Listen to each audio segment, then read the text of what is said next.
Hanya 180 menit atau 2 pertandingan saja yang akan menentukan langkah timnas Indonesia menuju Piala Dunia 2026. Seluruh pemain timnas Indonesia sudah tiba di Jeddah, Arab Saudi untuk melakoni duel hidup mati putaran 4 kualifikasi Piala Dunia zona Asia. 28 pemain telah mengikuti latihan pada Senin malam waktu setempat, termasuk Calvin Verdong, Kevin Dix, dan Martin Pas. Minus Emil Audero yang cedera. Martin Pas siap untuk diturunkan di laga nanti. Pelatih timnas Patrick Kluivert sadar Indonesia hanya berjarak 2 pertandingan menuju sejarah lolos ke putaran final Piala Dunia. Karenanya pelatih asal Belanda itu meminta anak asuhnya lakukan yang terbaik di 2 laga nanti. Itself, play day, and you know that's the most important thing. You prepare them, but the day itself, the execution needs to be good. Set pieces, ball possession, ball loss, everything needs to be on fleek because we're 180 minutes plus away from the World Cup. So our aim is to do our thing and qualify. Pengamat sepak bola memprediksi pada 2 laga melawan Arab Saudi dan Irak, timnas kemungkinan akan menggunakan formasi 4 back. Indikasi ini terlihat saat skuad Garuda menggunakan formasi tersebut di 2 laga uji coba terakhir menghadapi Taiwan dan Lebanon. Analis sepak bola Iksan Mahar bilang, Kluivert punya kepentingan menunjukkan gaya bermain yang disukainya. Formasi 4 back akan jadi pilihan di mana timnas bermain sedikit lebih menyerang. Namun kata Iksan, formasi ini menyisakan kelemahan saat transisi negatif, yakni saat tim sedang menyerang lalu tiba-tiba harus bertahan karena kehilangan bola. Maka diperlukan pemain jangkar yang pintar dan kuat dalam memutus aliran serangan lawan. Peran ini bisa dimainkan Joey Pelopesi yang bertugas lebih ke belakang, sementara Tom Haye bisa fokus membangun serangan. Kita perlu memang benar-benar gelandang yang bisa benar-benar tidak cuma mengontrol tapi juga menjadi filter serangan, karena itu yang akan sangat penting ketika gaya main Patrick yang dengan 4 back yang otomatis akan lebih ofensif. Kita butuh pemain yang benar-benar bisa menjaga kedalaman dan juga menjaga pertahanan kita ketika mengantisipasi serangan balik lawan yang tentu sudah menjadi pelajaran kita ketika melawan Australia dan juga melawan Jepang. Kita kewalahan menghadapi transisi positif lawan yang cepat terutama dari kondisi sayap. Iksan menilai duet Jay Itzes dan Kevin Dix sangat pas mengisi posisi center back. Apalagi keduanya juga bermain dengan formasi 4 back di klubnya masing-masing. Duet Jay, Kevin diharapkan tampil solid membantu penjaga gawang yang mungkin diisi Martin Pas. Laga melawan Arab Saudi menjadi krusial, minimal mendapat poin. Sudah merupakan capaian timnas sebagai modal di laga melawan Irak untuk menuju Piala Dunia 2026. Tim Liputan Kompas TV. Saudara, apa yang mesti dilakukan timnas Indonesia di 2 laga hidup mati melawan Arab Saudi dan Irak menuju Piala Dunia 2026? Kita ulas bersama mantan pemain timnas Aji Santoso yang sudah bergabung via Zoom bersama kita. Mas Aji, selamat pagi. Selamat pagi, Bung. Terima kasih Mas sudah bergabung. Dan juga di studio ada pengamat sepak bola Gita Suwondo. Bung Gita, selamat pagi. Selamat pagi Mario. Dan Ketua Paguyuban Supporter Timnas Indonesia yang juga bergabung bersama kita di studio, Ignatius Indro. Mas Indro, selamat pagi. Pagi Mas Mario. Ini Mas lumayan ini juga merinding juga nih. 2 pertandingan. Menanti-nanti. Tapi saya ke Mas Aji. Mas Aji melihat skuad timnas kita. Tapi sebelum saya masuk lebih teknis, mau nanya, ini pertandingan ini kan lumayan juga sangat-sangat penting tidak hanya bagi pemain timnas tapi juga bagi seluruh masyarakat Indonesia yang menanti-nanti punya harapan besar lolos ke Piala Dunia. Biasanya Mas, pertandingan penting begini, suasana di dalam timnas ataupun mereka yang sedang bersiap staff itu seperti apa Mas kondisinya? Iya, situasi ini juga sering saya alami ketika saya menjadi pemain dulu. Tentunya saya yakin pemain-pemain juga sebenarnya juga kepingin cepat waktunya tiba untuk bisa menampilkan sebuah permainan yang baik. Yang kedua juga pemain-pemain ini juga menjelang pertandingan biasanya setelah meeting mereka santai-santai dengerin musik, benar-benar rileks karena pertandingan nanti malam itu kan pertandingan yang sangat menentukan di mana hanya berjarak 180 menit kita bisa menjadi salah satu peserta di Piala Dunia kalau bisa memenangkan pertandingan di Arab Saudi tersebut. Jadi menurut saya pemain juga ya tentunya senang lah, pastinya senang karena ini kan juga merupakan satu pertandingan yang bersejarah.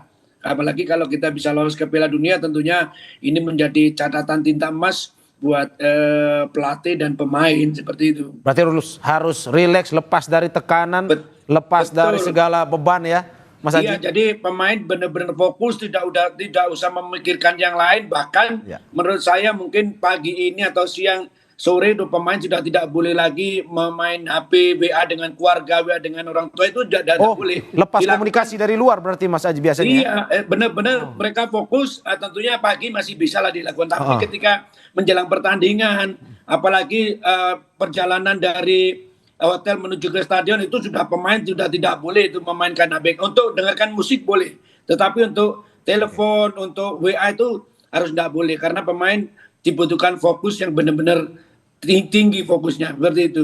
Oke, saya ke Bung Gita. Bung Gita, ya tadi kalau cerita pengalaman sebenarnya Mas Haji, bahwa ya betul juga harus rileks dan segala macam. Tapi kalau soal lebih ke teknis, misalkan kita berbicara skuad timnas ini lengkap tanpa, kalau yang kita tunggu-tunggu, Emil Audero kipernya. Menurut Anda, apakah memang dengan minus Emil Audero yang kita tunggu-tunggu ini masih bisa timnas punya semangat, harapan untuk bisa bermain lebih baik? Saya sih percaya dengan pemain ya. Artinya tanpa Audero pun kita masih punya Martin Paes. Memang Martin Paes 9 minggu terakhir tidak bermain sepak bola sama sekali karena cedera. Tapi kan secara agilitas, secara kesiapan dia kan pemain profesional yang pasti sudah siap jika dipanggil. Kemudian kalau kita mengacu ke September 2024, pertandingan pertama kita di putaran ketiga melawan Arab Saudi, penjaga gawangnya kan Martin Paes. Martin Paes ya. Dia melakukan sampai ada 5 penyelamatan, salah satunya penalti. Walaupun penalti itu terjadi karena blundernya dia juga, tapi dia memperbaikinya dengan penyelamatan. Kemudian banyak sekali penyelamatan Martin Paes yang dia lakukan melawan Australia contohnya di GBK. Kemudian melawan Arab Saudi pada saat kita menang 2-0 di GBK. Jadi 2 pertandingan kita terakhir melawan Arab Saudi di mana kita draw di Jeddah dan kemudian menang di GBK, itu ada Martin Paes di bawah kita. Jadi pasti saya pikir untuk mengganti Emil Audero pun ini sosok yang sangat pantas. Apalagi materi pemain kita juga bertabur pemain bintang, Jay Itzes, Calvin Verdong. Menurut Anda langkah kita lebih mulus? Kalau mulus pasti tergantung dengan Arab Saudi.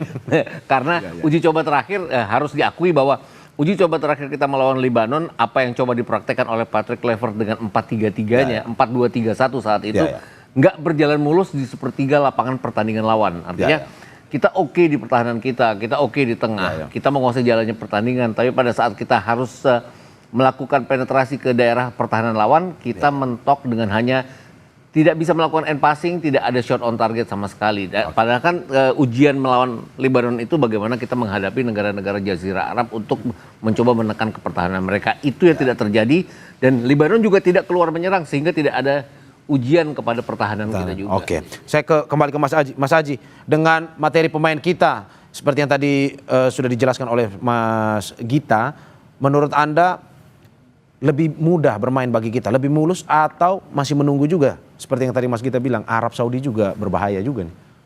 Ya, kalau materi, kita bicara materi pemain saat ini menurut saya memiliki materi yang sangat luar biasa, di mana pemain-pemain kita adalah pemain-pemain yang menjadi andalan di setiap klub. Semua pemain, hampir semua pemain kan, terutama pemain starting line up-nya itu pemain-pemain bintang semua gitu. Tetapi jangan lupa bahwa lawan kita Arab Saudi juga tim yang bagus gitu. Mereka juga memiliki suatu tim yang bagus, individual pemain-pemain yang bagus.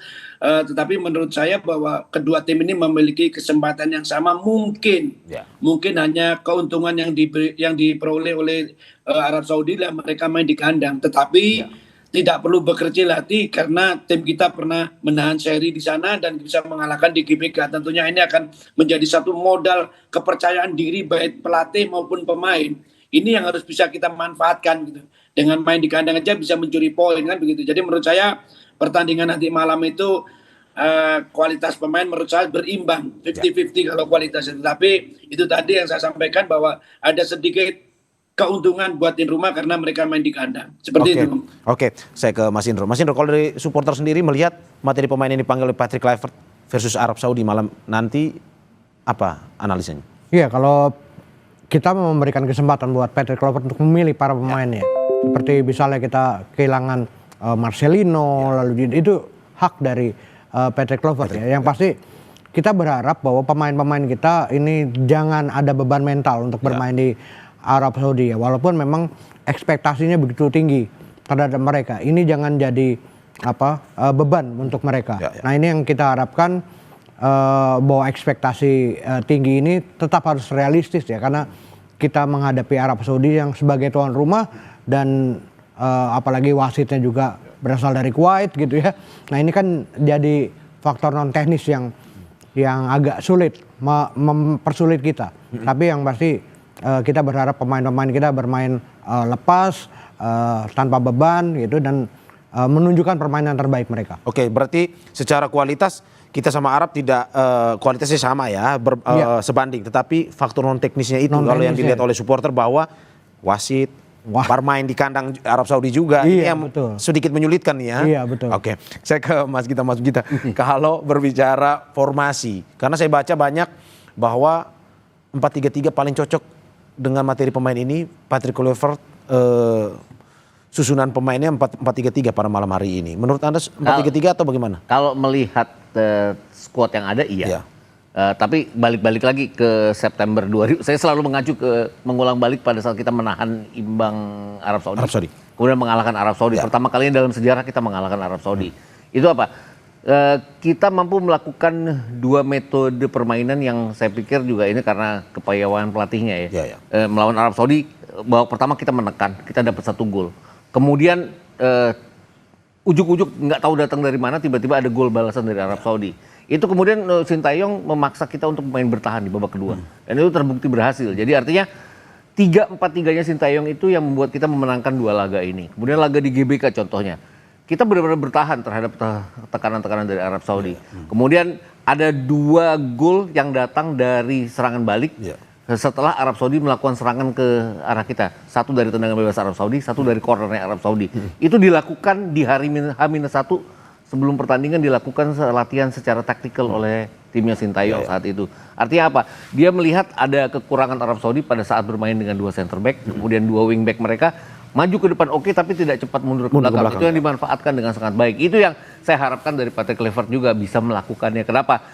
Kalau dia pakai 4-4-2, 4-3-3, artinya 2 center back, kita kan juga akan menyerang sama dengan halnya Arab Saudi menyerang kita pada saat kita mengalahkan mereka di GBK. Jangan sampai terulang lagi ke salah seperti itu. Kita harus cepat melakukan transisi pada saat kita ditekan. Jangan sampai kita terjebak dengan permainan ofensif seperti halnya melawan Australia, kemudian kita dihukum dengan gol-gol Australia. Berarti maksud Anda lebih waspada dan mengandalkan serangan balik? Betul, karena transisinya Arab Saudi ini cepat. Bahkan pada saat mereka imbang 1-1 dan kalah 0-2 dari kita, mereka cepat melakukan transisi. Tapi kita cepat menutup pertahanan kita dengan baik saat itu. Oke, berarti 3-5-2 tidak cocok sebenarnya untuk di pertandingan malam ini ya?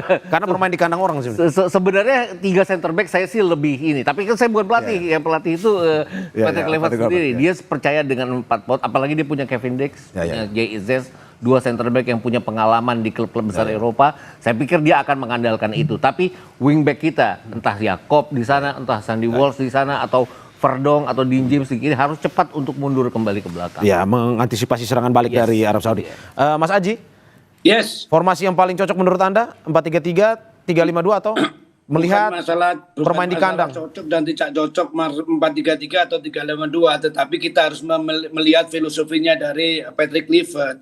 Dulu Patrick Kluivert pertama kali datang masih menggunakan 3 back, karena apa? Karena waktu itu dia tidak punya waktu untuk beradaptasi, untuk berlatih. Sekarang dia punya waktu yang lebih panjang. Dalam sejarah sepertinya ketika Kluivert jadi pemain pun jarang menggunakan pemain 3 center back, selalu menggunakan 4. Saya seperti prediksi saya, tapi prediksi bisa salah, tapi menurut saya dia tidak akan menggunakan 3 center back. Menurut saya akan menggunakan 4 pemain belakang, 4-3-3 atau 4-2-3-1, tergantung. Kalau dia menggunakan 2 gelandang bertahan, berarti dia menggunakan formasi 4-2-3-1, tetapi kalau hanya menggunakan 1 gelandang bertahan, berarti menggunakan formasi 4-3-3. Kembali lagi ketika mereka uji coba di GBK 2 pertandingan terakhir, dia menggunakan 4 pemain belakang. Menurut saya ini tidak akan dirubah sama Patrick Kluivert seperti itu.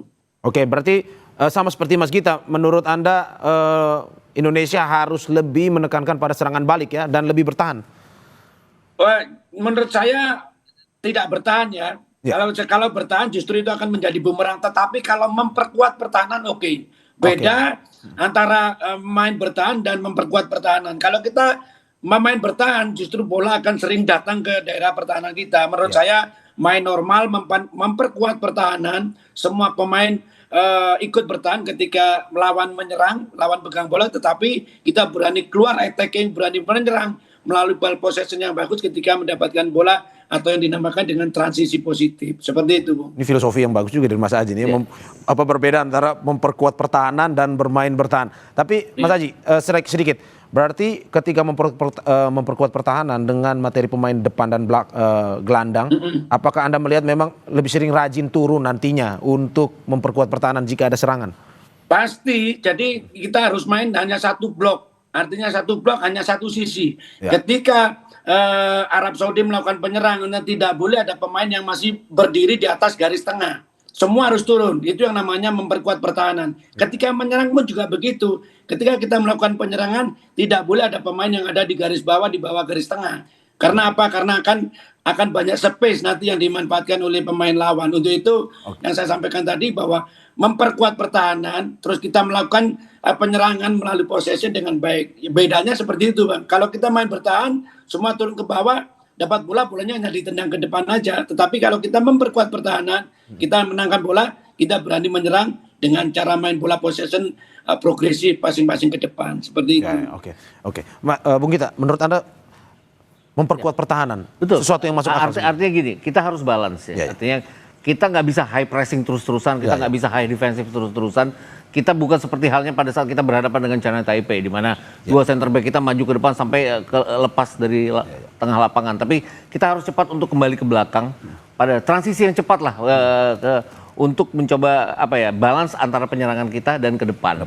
Kemudian di sisi pada saat kita masuk ke sepertiga lapangan lawan, ini yang saya lihat pada saat pertandingan melawan Lebanon kita nggak dapat, bahwa kita harus harus bisa melakukan end passing dengan baik, kita harus bisa melakukan target man, kita harus dapat bola yang jelas untuk bisa. Kemarin itu kalau kita lihat Emiliano Jonatas oke, kemudian Lili Pali juga oke, kemudian Beckham Putra dari sisi kiri juga oke, tapi pada saat memberikan pada Zilstra hampir sama sekali nggak dapat bola. Ini artinya striker nomor 9 itu kan harus dapat peluang. Ini yang end passing itu yang tidak didapat, dan akibatnya kita nggak punya shot on target juga. Dari sayap seperti Emiliano coba masuk berkali-kali juga tendangannya tidak ada yang ke arah sasaran. Itu yang harus kita perbaiki pada saat pertandingan melawan Arab Saudi nanti.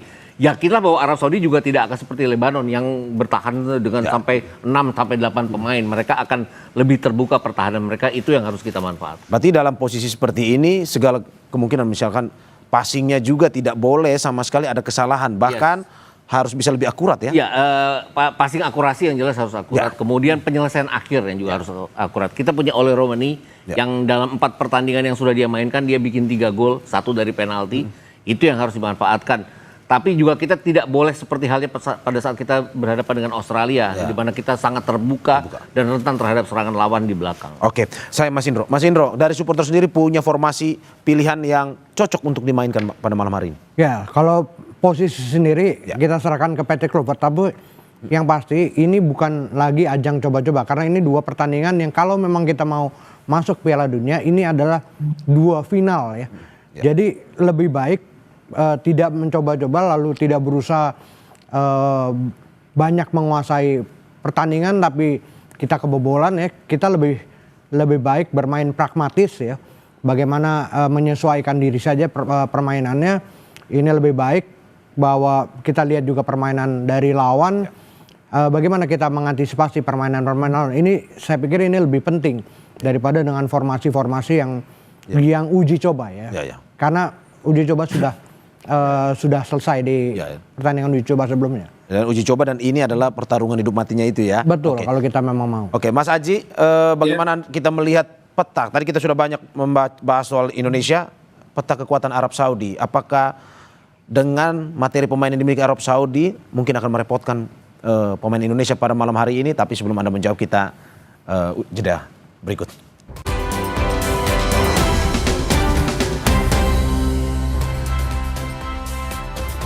Terima kasih masih di Sapa Indonesia Pagi bersama saya Mario Sarong dan juga sejumlah narasumber saya. Ada mantan pemain Timnas Aji Santoso melalui sambungan Zoom, dan juga pengamat sepak bola Gita Suwondo, serta Ketua Paguyuban Supporter Timnas Indonesia Ignatius Indro. Saya kembali ke Mas Aji.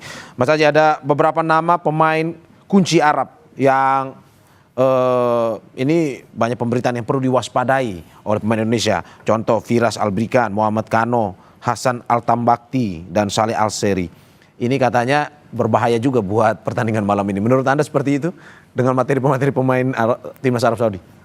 Iya, pemain Arab saya sampaikan di depan memiliki kualitas yang bisa dikatakan sama lah dengan pemain Indonesia. Pemain-pemain kita juga bagus. Artinya apa? Pemain-pemain kita juga harus percaya diri kan begitu, bahwa mereka juga memiliki pemain yang berkualitas bagus. Yang kedua, kalau dikatakan pemain-pemain bahaya dari nama-nama pemain Arab Saudi tersebut, saya tetap yakin bahwa Patrick Kluivert tidak akan melakukan tactical man-to-man marking. Karena di sepak bola modern itu sudah hampir tidak ada lagi tactical man-to-man marking. Hanya saja ketika mereka dengan bola, terutama pemain-pemain yang berbahaya ini harus tidak boleh diberi ruang. Karena kalau kita berhadapan dengan pemain bagus, bagaimana kita memberi ruang sesempit mungkin, memberi waktu sesedikit mungkin. Jadi mereka tidak bisa dengan leluasa bisa melewati lawan, bisa melewati pemain-pemain bertahan kita. Jadi menurut saya sih seperti itu. Tentunya ini sudah dianalisa oleh tim pelatih bagaimana apa yang menjadi kekuatan dari Arab Saudi, itu yang harus diantisipasi, dan apa-apa yang menjadi kelemahan dari pemain-pemain atau tim Arab Saudi ini yang harus kita eksplor kan begitu. Ya. Tentunya ini sudah menjadi pemikiran dari tim pelatih kita, cara main seperti apa yang akan kita lakukan, karena itu tadi.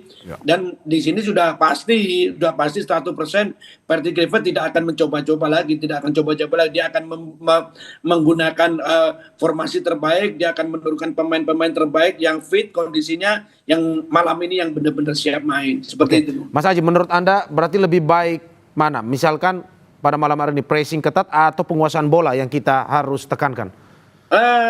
Di dalam taktikal itu ada namanya fleksibilitas taktikal ya. Jadi kapan kita harus melakukan pressure, kapan kita harus lebih menurunkan tempo, kapan kita harus main possession. Menurut saya yang terpenting adalah bagaimana pemain-pemain kita tidak terlalu cepat kehilangan bola. Kenapa? Kalau kita pegang bola dan selalu cepat hilang, itu akan justru menguras tenaga kita. Kemarin memang ketika 2 kali uji coba, pemain kita jarang bisa melakukan kombinasi di sepertiga pertahanan lawan, karena ini satunya cara yang sangat sulit untuk diantisipasi lawan. Jadi menurut saya pemain-pemain kita harus berani main possession di daerah pertahanan lawan, tidak boleh kehilangan bola, dan ketika ada momen yang tepat untuk bisa melakukan one to touch kombinasi dilakukan, atau mereka melakukan solo dribbling, atau mereka melakukan shooting ketika ada kesempatan. Ini yang di 2 pertandingan memang tidak terlihat. Tentunya yang namanya uji coba itu tentunya akan dievaluasi terus bagaimana dia menciptakan materi latihan sehingga pemain-pemain di pertandingan itu lebih baik daripada pertandingan di uji coba kemarin. Seperti itu, Bung. Oke, menarik Bung Kita. Menurut Anda setuju dengan ini penguasaan bola dan juga ini tidak boleh menyanyiakan bola, terutama di pertahanan lawan ini? Di final third ya yang jelas ya, bahwa kemarin itu kan kita jarang mencoba segala sesuatu di final third. Artinya kita seperti mentok pertahanan lawan yang pakai 6-8 pemain, kemudian kita lempar ke sayap, kita melakukan crossing. Sulitan untuk menembus itu ya? Itu sulitnya, crossingnya juga tidak tepat sasaran ke Mauro Zilstra saat itu. Kita punya kemampuan passing 1-2 yang cukup baik, itu yang harus kita coba nanti di pertandingan melawan Arab Saudi. Yang saya bilang tadi bahwa gak yakin bahwa Arab Saudi akan bermain menumpuk pemainnya di belakang, itu yang akan membuat mungkin ruang akan lebih terbuka. Yang harus diwaspadai dari Arab Saudi adalah, kalau saya lihat kan Arab Saudi sadar bahwa mereka mentok melawan Indonesia dalam 2 pertandingan terakhir, kalah kemudian draw. Mereka seperti tidak punya banyak peluang untuk menembus pertahanan kita. Mereka memanfaatkan set piece, mereka sampai menyewa master set piece dari Arsenal ya, Nicolas Jover itu untuk melakukan mengajari mereka bagaimana mengambil corner dan segala macam. Itu juga yang kita harus waspadai. Karena, bahkan sekecil itu saja mereka. Karena mereka memakai segala macam cara, gimana caranya untuk menembus pertahanan lawan, juga untuk menembus pertahanan kita. Dan itu pasti salah satu caranya adalah tendangan bebas atau tendangan corner atau bahkan lemparan ke dalam nantinya yang biasanya menjadi senjata kita, bukan tidak mungkin akan menjadi senjatanya Arab Saudi juga. Sudah diantisipasi juga oleh mereka juga. Yang harus diingat juga oleh kita adalah provokasi yang biasa dilakukan oleh negara-negara Jazirah Arab ini, entah main guling-gulingan kalau mereka unggul atau membuat kita emosi seperti itu. diving lah, ya. Libanon berhasil loh melakukan itu terhadap kita dalam hanya pertandingan persahabatan. Kita terpancing pada saat itu. Kita berapa kali seperti hilangan konsentrasi untuk kemudian termakan oleh provokasi Libanon. Itu yang harus kita waspadai untuk tidak terulang. Percayalah, Irak mungkin tidak akan melakukannya karena dalam 3 pertemuan dengan Irak itu Irak nggak pernah melakukan itu. Tapi Arab Saudi ini punya kemampuan untuk melakukan itu. Saya teringat katanya Haji Memoriasu ya pelatihnya Arab Saudi, pelatihnya Jepang bahwa kita harus unggul cepat, unggul dengan jumlah margin gol yang banyak sehingga mereka tidak punya kesempatan untuk melakukan provokasi. Tapi kalau misalkan dengan unggul, kita harus unggul cepat. Tapi mudah mungkin Jepang melakukan itu yang tidak mudah bagi kita. Oke, itu yang saya mau tanyakan. Maksudnya dengan melihat transisi misalkan dari ketika bertahan kita melakukan serangan balik. Menurut Anda dengan pemain-pemain ini bisa melakukannya dengan mulus atau? Bisa. Kita masih ada Ragnar, ada Calvin Verdong juga. Kemarin melawan Lebanon bahkan mengagetkan Calvin Verdong dipakai sebagai salah satu dengan 4-2-3-1 sebagai pivot, double pivot bersama Joe Pelupessy ya. Itu mungkin untuk mengantisipasi kalau Tom Haya tidak bisa bermain selama 90 menit ya. Karena Tom Haya kan selama ini dikenal sebagai pemain 70 menit. Itu kenapa Calvin Verdong dimainkan di tengah karena kita punya Dean James yang bisa dimainkan di back kiri juga. Oke. Mas Aji, kalau melihat bahwa untuk membongkar pertahanan lawan mungkin saja kita mengandalkan ketika mereka menyerang terus kita lakukan serangan balik ketika mereka lagi kocar-kacir, fokus ke menyerangnya. Menurut Anda transisi seperti itu dari Indonesia, dari menyerang bertahan ke menyerang? Salah satu senjata sebuah tim adalah kita harus memiliki transisi positif yang sangat cepat ya. Ketika lawan melakukan penyerangan, tentunya organisasi pertahanan mereka tidak terlalu rapi. Nah, bagaimana kita menggunakan transisi positif ini dengan baik? Tentunya ini membutuhkan kecerdasan seorang pemain, membutuhkan kejelian seorang pemain, membutuhkan pandangan awareness yang luas seorang pemain. Karena itu tadi transisi ini bisa menjadikan salah satu senjata untuk tim bisa memenangkan pertandingan gitu loh. Banyak juga nanti bagaimana ketika tim lawan Arab Saudi, saya yakin Alam Rajin juga berpikir juga tentang kita bagaimana cara membongkar pertahanan lawan ketika mereka melakukan compact defense di sepertiga pertahanan mereka. Ada beberapa cara bagaimana cara membongkar pertahanan lawan ketika lawan melakukan compact defense. Yang pertama itu dia melakukan kombinasi 1-2 di sepertiga pertahanan lawan, melakukan solo dribbling, bisa melewatin lawan, banyak bola-bola crossing dari samping, dan yang terakhir dia melakukan long range shoot. 4 cara inilah harus bisa dimaksimalkan dengan baik oleh tim-tim kita kalau kita bisa ingin memenangkan pertandingan. Mas Aji, menurut Anda transisinya lebih baik lewat sayap atau tengah? Karena kan kalau kita lihat sayap seperti yang tadi kata Mas Indro, ya ada salah satu pemain kunci juga Marcelino yang tidak dipanggil. Menurut Anda lebih cocok transisinya? Kalau kita transisi sebenarnya kalau kita transisi akan banyak ruang, itu memang harus ke sayap bolanya. Karena kan di tengah pasti ada orang itu. Kita misalkan nih, kita defending corner kick untuk counter attack. Pasti akan ada pemain-pemain dari lawan itu berdirinya tidak di samping, pasti di tengah gitu. Jadi memang akan lebih efektif dari samping, tetapi juga dilihat juga situasinya seperti apa. Tapi kalau dari samping kan akan banyak ruang gitu, karena rest pemain bertahan itu dari lawan itu pasti dia berdirinya di tengah. Oke, saya ke Mas Indro. Mas Indro, bagaimana supporter melihat bahwa ini ada beberapa prediksi sebenarnya yang masuk di beberapa media. Salah satunya misalkan pemain depan, ada Miliano, Ole sama Ragnar. Juga di gelandang Joe, Calvin sama Ricky. Menurut Anda dengan materi pemain seperti ini dari supporter melihat bahwa apakah memang malam hari ini bisa menandingi Arab Saudi atau bagaimana? Ya kalau dilihat ini lebih spesifik ke pemain-pemainnya nih. Iya, kalau dari pemain-pemainnya kita tentunya memiliki kualitas yang nggak kalah juga dengan pemain Arab Saudi, tapi bagaimana meningkatkan mental bermain mereka, itu yang paling penting ya. Apakah memang pemain-pemain kita memiliki beban dengan ekspektasi yang begitu tinggi dari masyarakat untuk lolos ke Piala Dunia, atau ini malah menjadi dorongan atau cambukan bagi pemain-pemain kita untuk menunjukkan pemain terbaik mereka. Nah, ini yang paling penting sih, bahwa mereka menganggap 2 laga ini adalah final dan bermain lepas tanpa beban dan menunjukkan permainan terbaik mereka.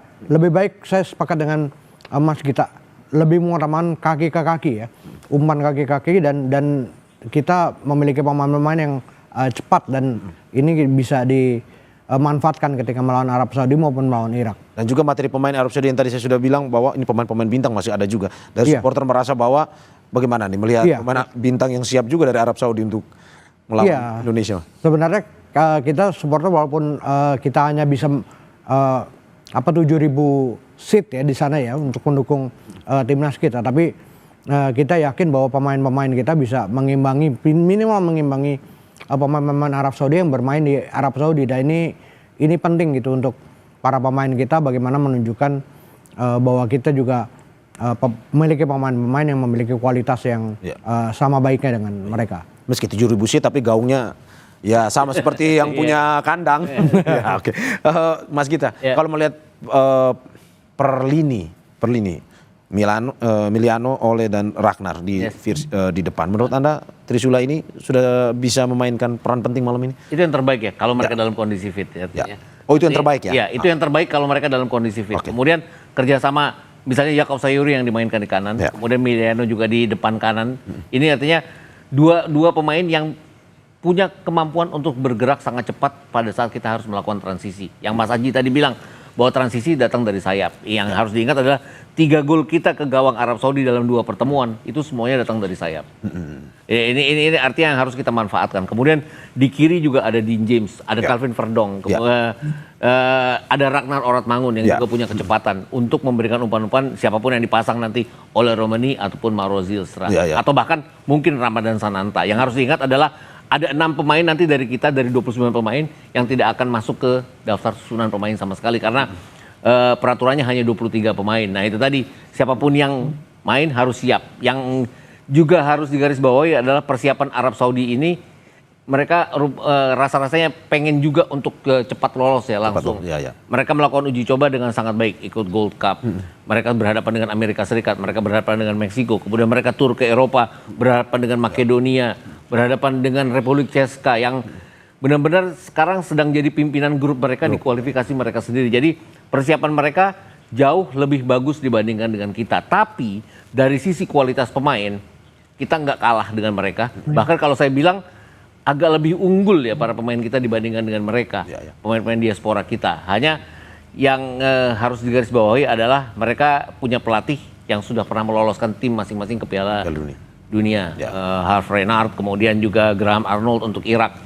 Kita punya pelatih yang belum pernah melakukan hal itu. Dan kalau saya ngelihat dari 6 pertandingan yang sudah dilakukan oleh Patrick Kluivert, saya nggak tahu Mas Aji setuju atau enggak. Kluivert ini seperti nggak punya plan B pada saat plan A-nya mentok. Itu aja.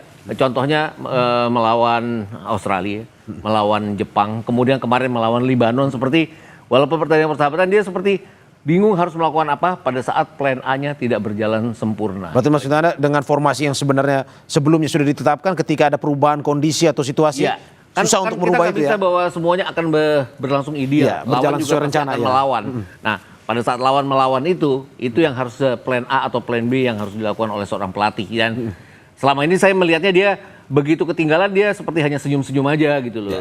Bahkan dia nggak bagus pada saat kita mengalahkan China, kita mengalahkan Bahrain, kemudian kita mengalahkan China Taipei juga, karena dia dalam posisi yang selalu unggul dan tidak kemasukan sama sekali. Itu pada saat dia tertekan justru dia seperti tidak tahu harus apa. Masih kaku ya? Itu kritik saya aja, tapi mudah-mudahan tidak terjadi di pertandingan. Ini kritik membangun. Yes. Oke, saya ke Mas Haji. Mas Haji, benar menurut Anda apakah memang perlu sebenarnya Patrick Kluivert lebih bisa luas dalam melihat situasi pertandingan sebenarnya? Oke. 4-3-3 misalkan atau formasi yang dipakai di awal bisa berubah misalkan, atau bagaimana menurut Anda?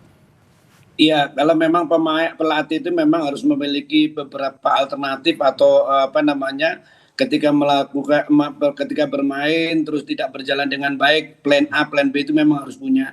Mudah-mudahan saja kalau mungkin menurut pandangan sebelumnya bahwa Patrick Kluivert tidak memiliki plan A, B, C. Mudah-mudahan ini pertandingan terakhir mereka sudah memiliki itu. Jadi nanti ketika melawan Arab Saudi menggunakan formasi 4-3-3 dan formasi ini ternyata tidak jalan sesuai rencana, Patrick Kluivert bisa menjalankan taktikal yang lain. Memiliki plan B, plan C yang lain gitu. Mudah-mudahan, karena ini sudah tidak coba-coba, ini partai final, ini partai hidup mati. Ini harus perfect, nggak boleh melakukan kesalahan sedikit pun, baik masalah taktikal di lapangan ataupun strategi yang jauh-jauh hari sebelumnya mereka lakukan. Seperti itu, Bung. Oke, Mas Haji, kalau saya tadi bertanya ke Mas Gita terkait dengan lini per lininya kita. Kalau di depan kan Emiliano Ole dan Ragnar. Kalau kata Mas Gita, kalau dalam keadaan fit ini pilihan terbaik. Menurut Anda seperti itu atau bagaimana? Ya betul, jadi artinya begini, pelatih itu memasang pemain biasanya berdasarkan dari persiapan terakhir. Ya. Saya tidak tahu kondisinya di Arab seperti apa, siapa yang paling fit, tapi yang jelas saya sangat yakin bahwa Patrick Kluivert malam nanti akan menurunkan pemain-pemain terbaik menurut pengamatannya dia. Seperti itu. Termasuk juga support dari misalkan gelandang ataupun pemain belakang ketika penyerangan serang balik ini harus untuk mensupport 3 Trisula ini ya. Iya, pasti akan seperti itu. Pasti akan seperti itu. Menurut saya ini sekarang saya yakinlah mungkin dia sudah punya lah plan A, plan B, plan C sekarang, karena ini tadi ini pertandingan yang tidak boleh salah, melakukan kesalahan sekecil apapun akan berakibat fatal seperti itu. Oke, saya ke Mas Indro. Mas Indro, bagaimana melihat mental pemain Indonesia, supporter juga, karena Arab Saudi ini kan lumayan ya memetik hasil yang sebenarnya tidak terlalu bagus melawan Indonesia, imbang dan juga kalah. Ya. Mentalnya ada di mana kalau menurut Anda? Ya, seharusnya dengan 2 hasil lawan Arab Saudi tadi ya, ini bahwa meningkatkan kepercayaan diri pemain-pemain kita. Itu yang paling penting sih. Bahwa kita belum tentu bisa mengembalikan kemenangan kita ya saat 2 pertandingan itu. Tapi yang pasti dengan kita bisa menahan seri Arab Saudi 1-1 di kandang Arab Saudi, apalagi saat itu dilatih oleh Mancini gitu ya. Ini adalah harapan meningkatkan rasa kepercayaan diri pemain-pemain kita. Yang pasti ini bukan lagi ajang uji coba lagi, karena ini 2 pertandingan yang benar-benar menentukan apakah kita lolos atau tidak. Nah, ini yang harus menjadi perhatian bagi para pemain-pemain dan juga Patrick Kluivert sendiri untuk melihat apakah bisa menandingi Arab Saudi seperti yang dilakukan oleh Sintayong di 2 pertandingan lawan Arab Saudi sebelumnya. Faktor non teknis untuk menambah semangat kita kan juga para pendukung nih. Kalau supporter di sana gimana, Mas? Kalau infonya sekarang 7.000 seat ya? 7.000 seat dan full banyak semua atau gimana, Mas? Iya. Dan banyak juga yang sekalian mengadakan paket umroh sekalian nonton ya. Ini juga banyak juga orang yang mengadakan itu. Jadinya saya pikir 7.000 seat tentunya akan terpenuhi ya untuk pemain ke-12 kita di sana gitu. Oke, sempat berkomunikasi dengan warga kita, teman-teman kita di sana, mungkin ada kendala atau apa untuk bisa menonton laga malam ini? Sejauh ini saya belum melihat ada kendala untuk menonton laga itu 7.000. Mungkin kalau misalnya akhirnya karena kita juga banyak TKI di sana ya, permintaan untuk lebih dari tiket yang disediakan untuk away gitu. Ketika datang lebih ini yang mungkin akan sulit diwujudkan gitu. Tapi ketika 7.000 seat ini saya pikir ini pasti terpenuhi oleh supporter kita. Karena sudah banyak teman-teman yang berangkat ke sana juga. Ada yang spesial malam ini, Mas? Chance atau mungkin spanduknya atau? Kalau di sana kita mungkin terbatas ya, karena kita koreonya itu terbatas kan juga sebagai away. Benar. Jadi memang ya apapun yang penting kita bisa dukungan penuh lah kepada timnas ya. Yang pasti supporter akan memberi dukungan penuh. Oke, kalau Mas Gita bagaimana melihat mental pemain Arab sebenarnya? Oke, bermain di kandang, tapi kita punya sisi yang mengunggulkan kita adalah ya mentalnya mereka. Hasilnya tidak terlalu bagus sebenarnya lawan Indonesia. Pasti ada faktor hati-hati juga dari mereka. Itu yang harus kita manfaatkan. Artinya gini, selama ini kan mereka selalu terlihat superior dari kita sebelum 2 pertandingan terakhir ini. Bayangkan mereka hanya 3 kali imbang saat itu, 14 kali mereka mencatat kemenangan. Kita nggak pernah menang sama sekali. Tapi kemudian dipatahkan oleh tim Piala Dunia kita ini dengan 1 kali draw, kemudian 1 kali kita mencatat kemenangan di GBK. Pasti akan ada rasa khawatir dari para pemain Arab Saudi itu ada. Tapi itu bukan hal biasa di sepak bola saya pikir ya. Mereka pasti punya cara juga untuk mengatasinya. Yang harus jadi pengawasan kita adalah kita ini tim yang belum pernah menang away di putaran ketiga. Artinya kita itu draw 2 kali itu ya. Kita draw 2 kali di tanah Arab, Bahrain dan juga Arab Saudi. Kita kalah 3 kali ya di Cina, di Jepang dan juga di Australia. Dan kalah telak juga di Australia dan Jepang itu. Itu yang harus jadi perhatian kita bahwa prestasi away kita tidak sebagus pada saat kita bermain di kandang kita sendiri. Dan apapun, yaitu tadi yang saya bilang persiapan Arab Saudi lebih oke, tapi dari sisi kualitas pemain-pemain kita sama kualitasnya dengan pemain mereka, bahkan saya bisa mengunggulkan sedikit pemain kita dibandingkan pemain-pemain mereka saat ini. Oke, Mas Haji, tekanan seperti ini melawan pertandingan besar, apa masukan dari Anda sebagai mantan pemain timnas bagi para pemain agar malam ini tetap luwes, tetap rileks dalam bertanding, sehingga ya harapan kita ya semuanya bisa lolos Piala Dunia juga. Iya, ya yang penting ini adalah pertandingan final. Bagaimana pemain pertama bisa fokus, benar-benar fokus, tidak ada berpikir hal lain kecuali pertandingan nanti malam. Yang kedua, bagaimana pemain bisa mengeluarkan segala kemampuan untuk merah putih, karena itu tadi ini akan menjadi satu sejarah tinta emas yang ditorehkan oleh pemain-pemain dan pelatih kalau kita bisa lolos ke Piala Dunia. Tentunya ini akan menjadi satu motivasi yang besar buat pemain. Setiap individu pemain harus berpikiran how to win, bagaimana untuk bisa menang dalam pertandingan malam hari ini. Itu yang paling penting, Bu. Oke, saya ke Mas Indro. Apa pesan dari supporter bagi harapan besar, tapi mungkin beban itu ya akhirnya berada di pundak para pemain timnas kita. Tapi bagaimana ya masukkanlah kepada pemain timnas kita untuk bisa lebih rileks malam ini. Iya, bahwa pemain-pemain kita harus bermain rileks dan juga jangan menjadikan ekspektasi yang begitu besar menjadi beban bagi mereka. Mereka harus bermain lebih santai dan menunjukkan kemampuan terbaik mereka di lapangan. Karena bagaimanapun juga kita adalah supporter yang juga realistis ya. Ketika bermain di kandang lawan dengan hal-hal non teknis yang demikian berat, kita tahu beratnya pemain timnas kita. Makanya mereka lebih baik bermain santai dan juga menunjukkan pemain terbaik. Mas, kita singkat saja. Usulan, masukan buat pemain kita malam ini. Ya, sama ya dengan Indro bermain lepas. Bahwa kita harus jadi sisi permainan kita sendiri. Formasi apapun yang ditampilkan oleh pelatih harus dijalankan dengan sangat baik. Dan itu tadi, balik lagi, di final third kita harus lethal. Harus bisa finishing. Nggak harus seperti Jepang, tapi setidaknya kita bisa melakukan penyelesaian dengan sangat baik. Oke, terima kasih Bapak-Bapak atas apa yang disampaikan. Semoga apa yang kita harapkan ya lolos Piala Dunia nomor 1. Tapi kita lihat hasil malam ini nanti. Oke, terima kasih mantan pemain timnas Aji Santoso. Terima kasih. Pengamat sepak bola Gita Suwondo dan Ketua Paguyuban Supporter Timnas Indonesia Ignatius Indro. Terima kasih Bapak-Bapak, sehat-sehat selalu.